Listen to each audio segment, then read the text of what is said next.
Hello, and welcome to the seminar. My name is Faisal Hamad, and I am part of the Catalysis and Process Integration Group. Today, I will be presenting to you a novel approach for the rapid characterization of platinum nanoparticles.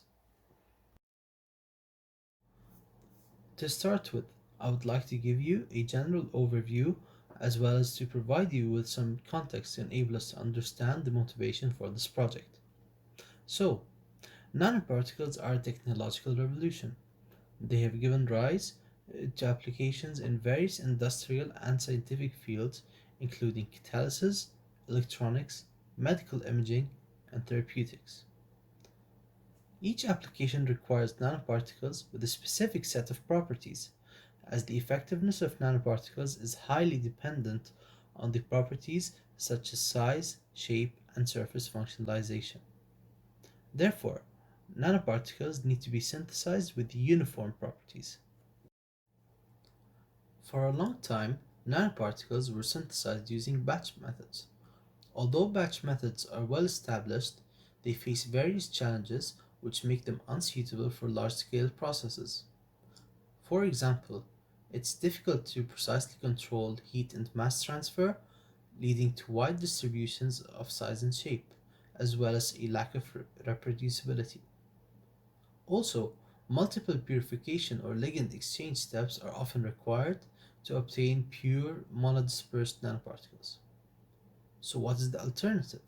Well, one of the alternative methods is the use of continuous synthesis using microreactors.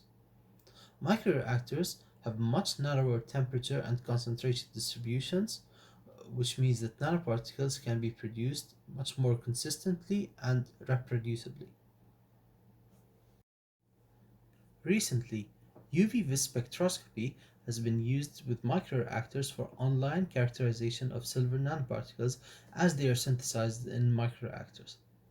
This characterization technique enables the use of a control system to manipulate process parameters in order to produce nanoparticles of the required properties. This method allows for the automated, continuous production and quality control of nanoparticles with reproducible results. However, this method is heavily dependent on the nanoparticles having an optical fingerprint, and this is only a property of plasmonic nanoparticles. Before we proceed, it should be mentioned that metal nanoparticles are generally classified into two categories: plasmonic and non plasmonic nanoparticles. Plasmonic nanoparticles such as gold, silver, and copper strongly absorb visible light. This absorption manifests itself in the form of a characteristic peak in the visible light region of the absorption spectrum, as we can see in the figure on the left.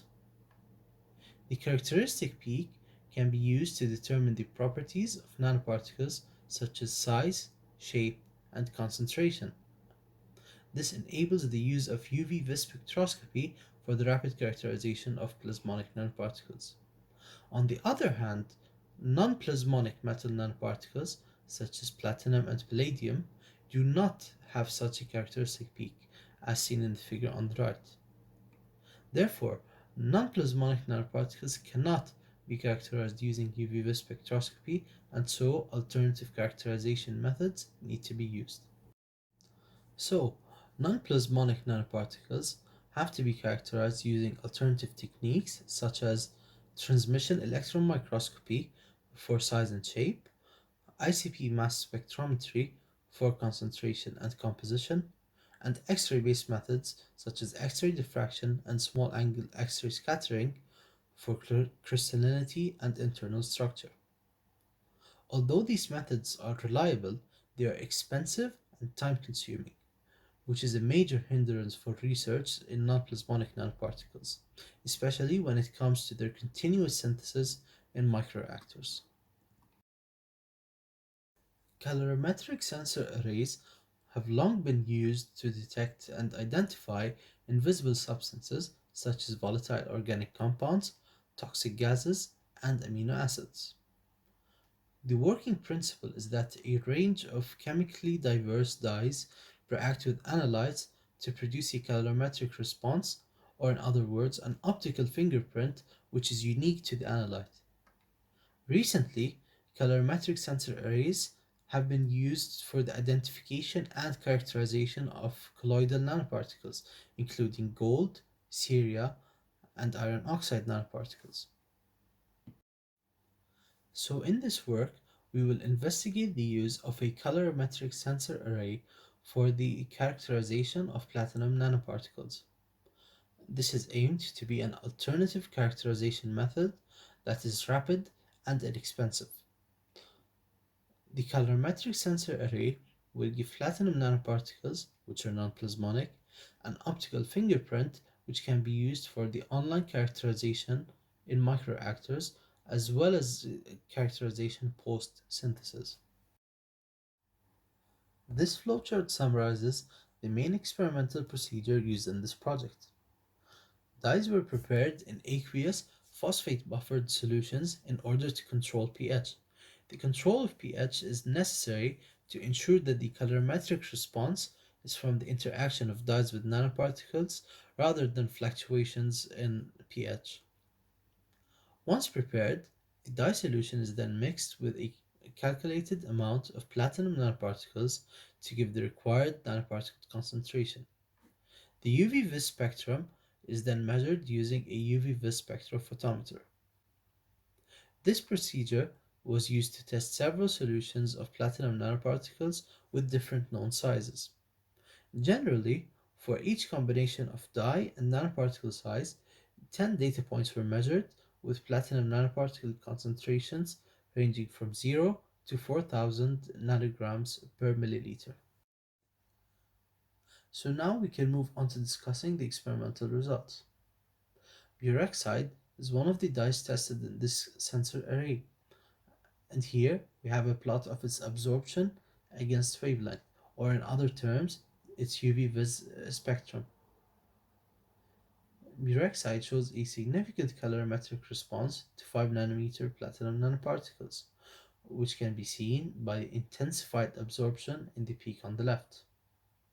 The plot shows that the change in absorption increases with the concentration of platinum nanoparticles. Before we proceed, we should note that this dye, like all other dyes in the sensor array, exists in equilibrium between two forms. One is an acidic or protonated form, producing the peak on the left, and the other is a basic or deprotonated form, producing the peak on the right. The largest changes in absorbance are observed at the characteristic peak wavelengths, and so to quantify the colorimetric response, the absorbance is measured at each of the characteristic wavelengths for each of the samples, and this is used in our analysis later on. Here we can see that murexide also has a colorimetric response to 50 nanometer platinum nanoparticles. However, this response, and by response we mean the change in absorbance, is significantly smaller than that for 5 nanometer nanoparticles. So, to quantify the response, we first need to calculate a parameter called the absorbance ratio, which is the ratio of absorbance at characteristic wavelength k to the absorbance at the isobastic point. Once this is done for each of the samples, the changes in absorbance ratios can be calculated.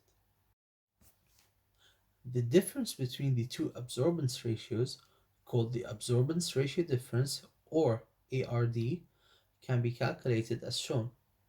This is the key parameter that will be used to represent the colorimetric response of each dye and which will be used for the characterization of nanoparticles.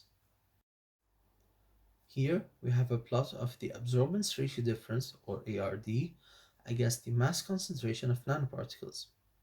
It can be seen from the linear regression lines that the colorimetric response is stronger at higher nanoparticle concentrations. It can also be seen that smaller nanoparticles produce a stronger colorimetric response. This means that the absorbance ratio difference is a function of both nanoparticle size as well as nanoparticle concentration. To explain the results, we can take a closer look at the chemical structure of murexide. Peroxide contains secondary amine groups, as we can see in the structure on the right.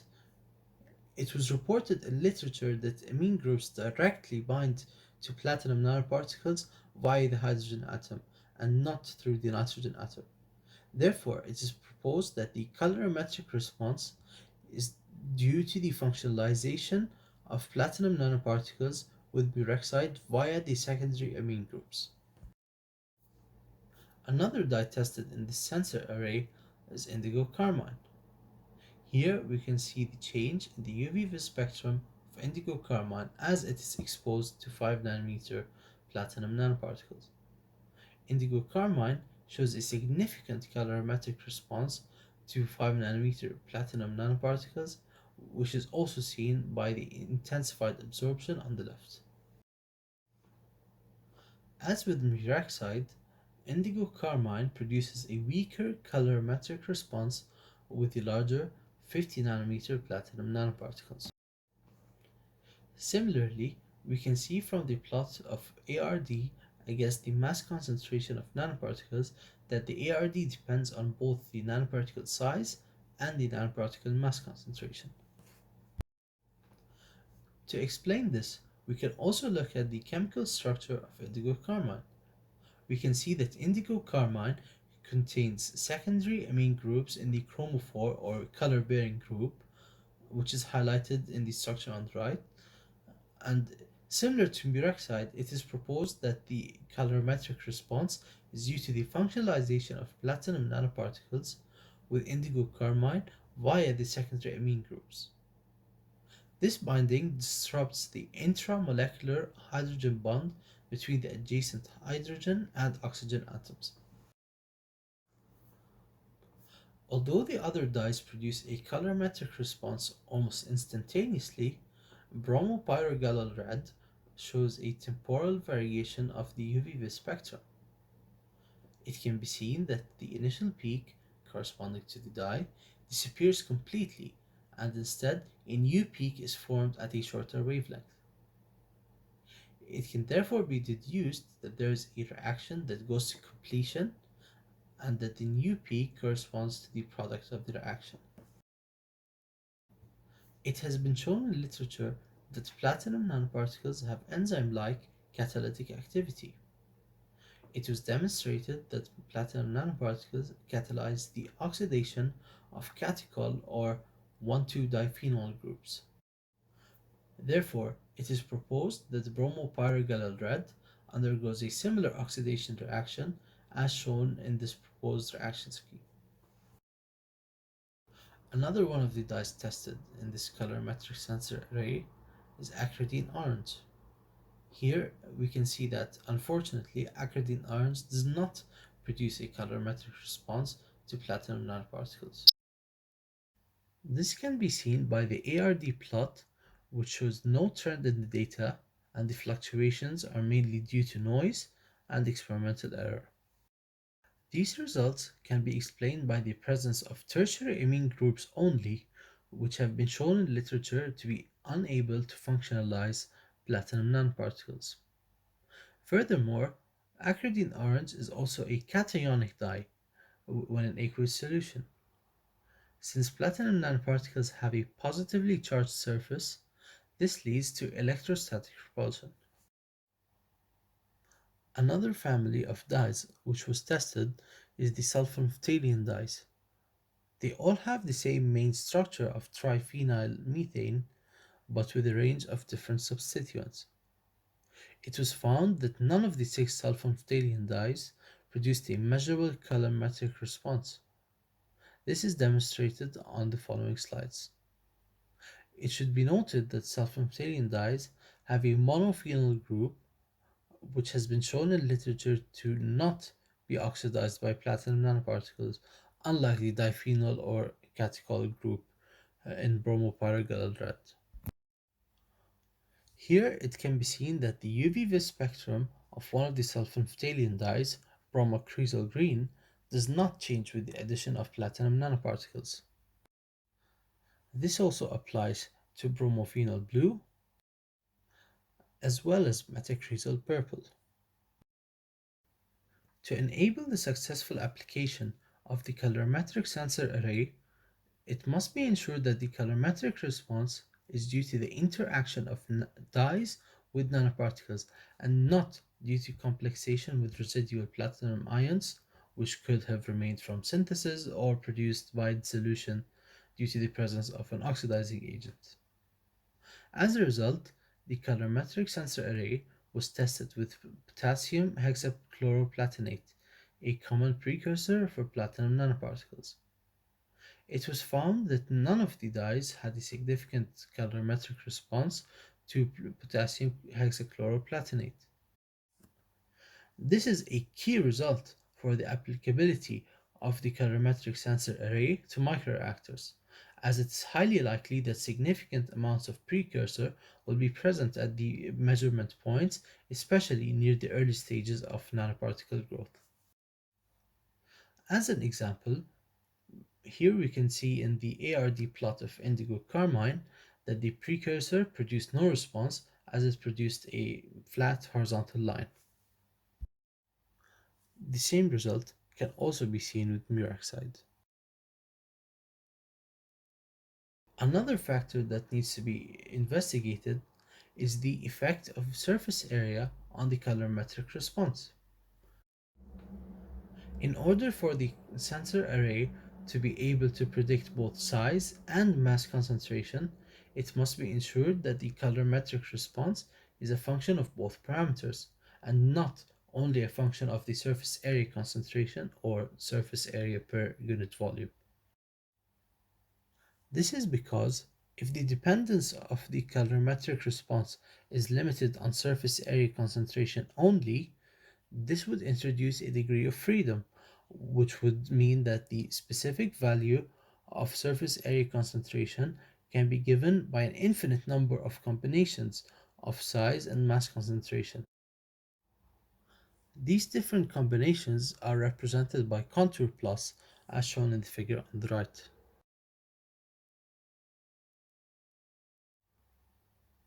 Here we can see that for muraxide, the lines corresponding to each size of nanoparticles is clearly distinguishable from the others.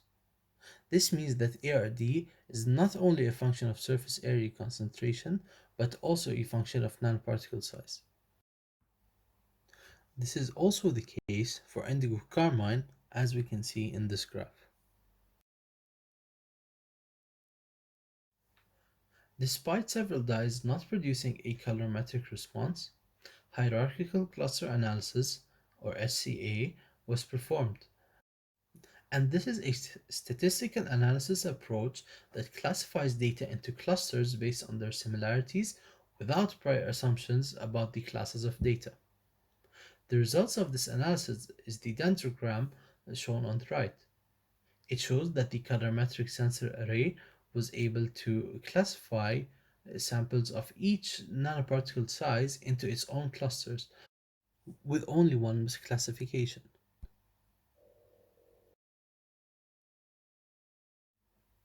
In conclusion, a colorimetric sensor array with 10 dyes was used for the characterization of platinum nanoparticles. It was demonstrated that the sensor array produced a unique response to platinum nanoparticles based on size and concentration. The results were also used to infer the nature of interactions between platinum nanoparticles and the dyes. In the future, the colorimetric sensor array could be enhanced by adding more dyes in order to increase the dimensionality of the data, which can improve resolution and accuracy. The sensor array could also be extended to platinum nanoparticles of different shapes, such as nanocubes and nanowires. Thank you for attending this presentation, and I hope that was informative.